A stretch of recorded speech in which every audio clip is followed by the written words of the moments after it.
My name is Madeline. I'm a tea enthusiast, so that's why I started the Eugene Tea Festival. I meditate, I drink a lot of tea, I organize, and then also just have a job. It's just a corporate job doing corporate things. Oh, and I love bunnies. I think that I became interested in tea because from a young age, like my mom had stash in the house and she would make me chai lattes, and so it was just kind of like a comfort for me.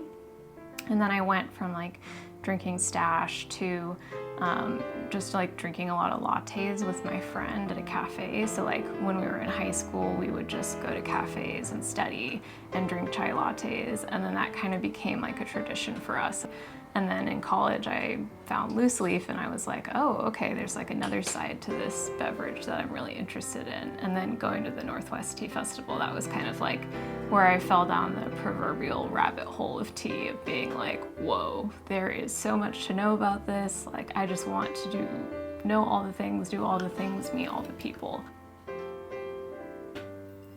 As I kind of like got into the tea community, realizing that it's really just about like gathering together, drinking this delicious beverage, and then just like having these really interesting philosophical conversations. So like I joined a tea book club and I volunteered for the Portland Tea Festival and just kind of did different activities that made me feel really connected to other people. So I feel like for me, tea has been a way to become more connected to life and to other people and to community.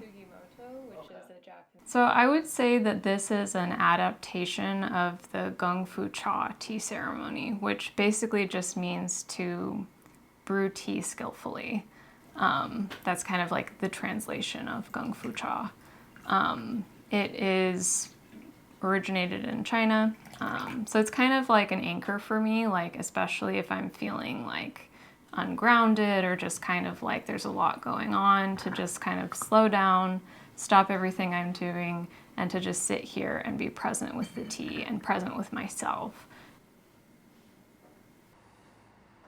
We had like a monk visit our class when I was in high school, and he was like talking about his experience, and I had this like fantasy of like going off into this monastery and just like, you know, and that would be my life. And that has definitely not been my life.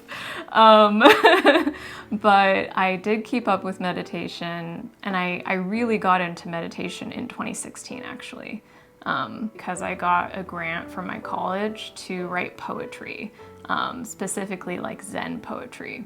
So it's basically like a helpful way to process some kind of like traumatic experiences that I had, which we've all had. Like everybody has pain, and whether they want to call it trauma or not, everyone has wounds that are difficult to heal and that kind of create different coping mechanisms and protective patterns. And then kind of peeling that back and being like, oh, okay, there's something here that is based in maybe an unwise view or in a belief that isn't true about myself or about the world. And then you kind of start to peel that back and go like, oh, you know, maybe the world is painful, but that's okay. That doesn't mean that I'm broken just because I feel things. So this is called I'm a Buddha Bunny. Take me to the forest of my mind, O opinionless one. Jaw agape, eye open and blinking. I am a one-eyed crocodile. Mischievous, a beady black twinkle. I don't want to hear my ruminations, but I am a fox chasing my tail. I can't see beyond the first clearing, and the trees are shrouded in mist, but I no longer tremble in fear at the unknown. More often than not, the snap of a twig is a curious rabbit or a gentle deer. I embrace all the creatures of my mind, no matter how cold or fierce, how skittish or weary. I am rooted, growing deep into the ground, reaching higher towards the clouds. I am the forest, and I am every creature in it. I am not separate. I am not fractured. I am. So now I have like an actual practice, and I meditate every day. But it definitely wasn't like something that I initially was doing. I think initially it was like 5 minutes a day, maybe. And then it kind of like over time I was like, no, I really want to be committed to this. There's something here that I've kind of been slowly nurturing that is starting to really blossom, which is super exciting. I'm very happy that I have my practice, both with tea and with meditation. It's just been really great for my well-being and my whole life. So I founded the Eugene Tea Festival in 2019. Because I was so invested in the Portland tea community, it was important to me that Eugene had a tea community too.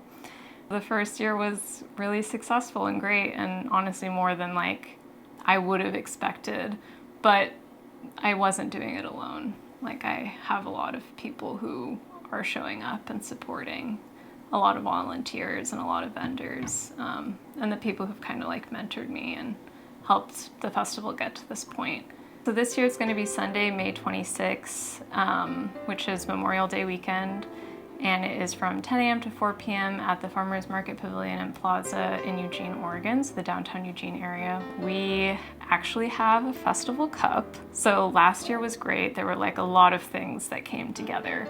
The cup was not one of the things that came together, so everybody got a compostable cup because that was something I could very easily source. And this year we actually like have a festival cup to give people.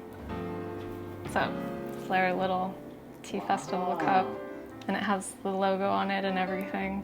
So yeah, this year everybody is going to get one of these porcelain cups. Got 1,000 of these, so should hopefully be enough.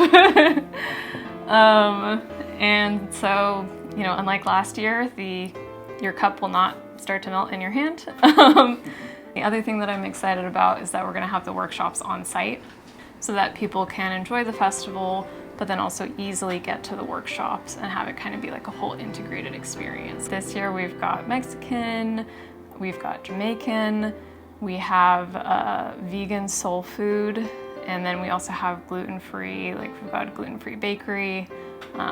So yeah, definitely some more options this year for having yummy snacks. And if you volunteer, you get access to the green room, which will have gluten-free and vegan snacks in there.